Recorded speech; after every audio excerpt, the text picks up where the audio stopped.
ఓం నమ శివాయ.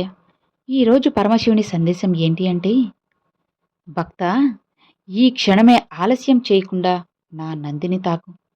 నీ జీవితాన్ని ఖచ్చితంగా నేను మారుస్తాను.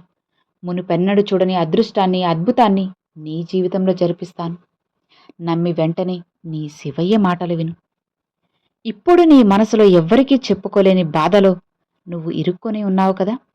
ఆ కష్టాలు, సమస్యల ఊబిలో నువ్వు అతలాకుతలం అయిపోతున్నావు కదా! అల్లాడిపోతున్నావు కదా! అందుకే ఈరోజు నా మాటగా ఈ మాటను తీసుకువచ్చేశాను. అందుకే కదా నీ బాధనంతా కూడా తొలగించి, నువ్వు సంతోషించే ఒక మంచి ఆనందాన్ని, బహుమతిని నీకు అందించాలనుకుంటున్నాను. నీ మనసులో ఉన్న ఆలోచనలు, అలానే నీ బాధ పూర్తిగా నాకు తెలుసు. ఇక నువ్వు దాన్నే తలుచుకొని కాలాన్ని అస్సలు వృధా చేయకు. నీ ఆరోగ్యాన్ని పాడు చేసుకోకు. నీకు తోడుగా నేనున్నాను కదా! ఈ శివయ్య నీకు తోడు ఉన్నంత వరకు ఏ దిగులు, భయము, బాధ నీకు అస్సలు అవసరం లేదు. సంతోషంగా ఉంటు. ఎందుకో తెలుసా? నువ్వు బాధపడ్డం వల్ల ఆ బాధ నిన్ను ఎంత దహించేస్తుంది, నాశనం చేస్తుంది. ఆలోచించు. అందుకే జాగ్రత్త. నువ్వు ప్రతి క్షణం ధనం కోసం పాకులాడుతూ, కష్టపడుతూ ఏదో ఒక పని చేస్తూ ఉంటావు. అసలు క్షణం కూడా తీరిక లేకుండా ఉంటావు.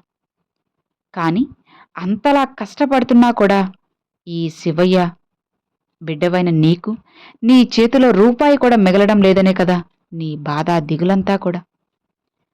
అందుకే ఈరోజు ఈ సందేశాన్ని తెచ్చాను. నా నందిని తాకమన్నాను కదా! ఇక నీ జీవితాన్ని మార్చేస్తున్నాను. నీకున్న శత్రువుల సమస్యలు, నరదిష్టి, కనుదిష్టి మొత్తం కూడా పటాపంచలైపోతుంది. నీకు ధనమనేది ఎక్కువగా రాబోతుంది. నీ చుట్టూ ధనమనేది ప్రవాహంలా రాబోతుంది. ఇక నువ్వు సంతోషంగా, ప్రశాంతంగా ఉండు. నీ కష్టానికి తగ్గ ప్రతిఫలం రావడం లేదు అని ఆందోళన ఉందా? భయపడకు. అన్నీ నేను చూశాను కదా! ఇక అవన్నీ కూడా నాకు తెలుసు. నీ జీవితాన్ని చక్కబెట్టి, నీ జీవితాన్ని నువ్వు సంతోషంగా జీవించేలా నేను చేస్తాను. నా భక్తునివైన నీకు మంచి తెలివిని నేను ప్రసాదిస్తాను. కాబట్టి ఆ తెలివిని ఉపయోగించుకొని ఆలోచించి నిర్ణయం తీసుకో. సరైన సమయంలో నా నీకు నా ఈ మాటలు ఉపయోగించుకుంటే గొప్ప స్థాయిలో ఉండేలా నేను చేస్తాను. ఇది నీ శివయ్య కఠిన సత్యం. నా మాటను నా భక్తులు ఎవరైతే ఉపయోగించుకోలేదో వాళ్ళు మాత్రం దిగులుతో అలానే కూర్చుంటారు. ఒక్క అడుగు కూడా ముందుకు వేయలేరు. కాబట్టి ప్రతి క్షణం శివ శివ అని నువ్వు తలుచుకుంటున్నావు కదా! ఇక నువ్వు మాత్రం అలా ఉండకూడదని ఇంతలా నేను మరీ మరీ నొక్కి నొక్కి చెబుతున్నాను. నీ తెలివితేటలతో గొప్ప స్థాయికి నువ్వు చేరుకోవాలి. అదే నీ తండ్రిగా నా ఆశ. అదే నేను ఎప్పుడూ కోరుకుంటాను. నీకు అండగా నేను ఎప్పుడూ ఉంటాను. నీ మంచి కోసం తాపత్రయపడుతూ ఉంటాను. ఈ అవకాశం జారిపోయింది అని వెనక్కి అడుగు వేయాల్సి వస్తుందేమోనని భయపడకు, దిగులు పడకు. నీకు మరొక అవకాశాన్ని నేను కల్పిస్తాను. ప్రయత్నాన్ని మాత్రం అస్సలు ఆపకు.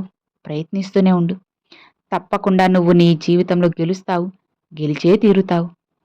నేను నీకు మాటిస్తున్నాను కదా! ఈ ప్రపంచంలో కొంతమంది ఇతరుల్ని చూసి ఈర్ష్యపడ్డానికే సగం సమయం, చెప్పాలంటే సగం జీవితం అక్కడే గడిచిపోతుంది.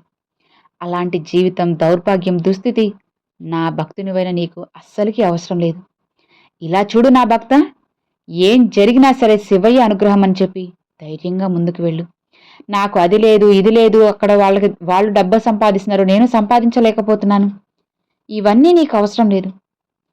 ప్రశాంతమైన జీవితాన్ని నీకు సొంతం చేశాను కదా! ఇక అదొక్కటే నీకు వేల కోట్లతో సమానమవుతుంది. కాబట్టి ఆ జీవితాన్ని నువ్వు మాత్రమే జీవించాలి. అంత గొప్ప జీవితాన్ని నాశనం చేసుకోవద్దు. సంతోషంగా జీవించు. నీకు కావలసినవన్నీ కూడా నీ సొంతం చేస్తాను. ఇది నీ శివయ్య ఆజ్ఞ. నా మాట అక్షరం కూడా పొల్లుపోకుండా నీ జీవితంలో నిన్ను ఇంకా ఇంకా ముందుకు నడిపిస్తాను. అలా నడిపించే బాధ్యత పూర్తిగా నేను తీసుకుంటాను. ఇక భయపడకు, బాధపడకు. ఏమాత్రం కూడా అడుగు ముందు వేయకు. నీకు తోడుగా ఎప్పుడూ నేను తోడుగా ఉంటాను.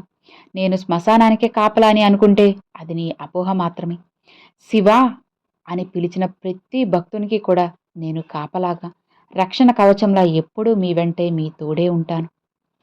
అవును, ఒక్కసారి నన్ను పిలిస్తే చాలు, నేను వెంటనే పొంగిపోతాను. నీకు తెలిసిందే కదా, శివ అని పిలిచిన వెంటనే నేను ప్రత్యక్షమవుతానని. మరి అలాంటిది నీ జీవితాన్ని కాపాడకుండా నేనెందుకుంటాను? ఖచ్చితంగా నీ జీవితాన్ని కాపాడుతాను. నీకు నచ్చినట్లుగా నీ జీవితాన్ని మార్చి, నీకు సంతోషాన్ని, ఆనందాన్ని రెట్టింపు చేస్తాను. ఇక భయపడకు, బాధపడకు. నీకు ఎల్లవేళలా నేను తోడుగా ఉంటాను. నువ్వు హాయిగా, ప్రశాంతంగా ఉన్నావంటే నీ జీవితాన్ని నీకు నచ్చినట్లుగా అనుగుణంగా మార్చి, నువ్వు సంతోషంగా ఉండేలా నేను చేస్తాను. అలా చేసే బాధ్యత నాది. ఇక హాయిగా, ప్రశాంతంగా ఉండు అని ఈరోజు శివయ్య సందేశం అండి. సో విన్నారు కదండి. ఈరోజు శివయ్య పంపిన సందేశం మీ అందరికి నచ్చింది, అర్థమైంది. అలానే మీలోని కొండంత ధైర్యాన్ని ఇచ్చింది అని అనుకుంటున్నాను.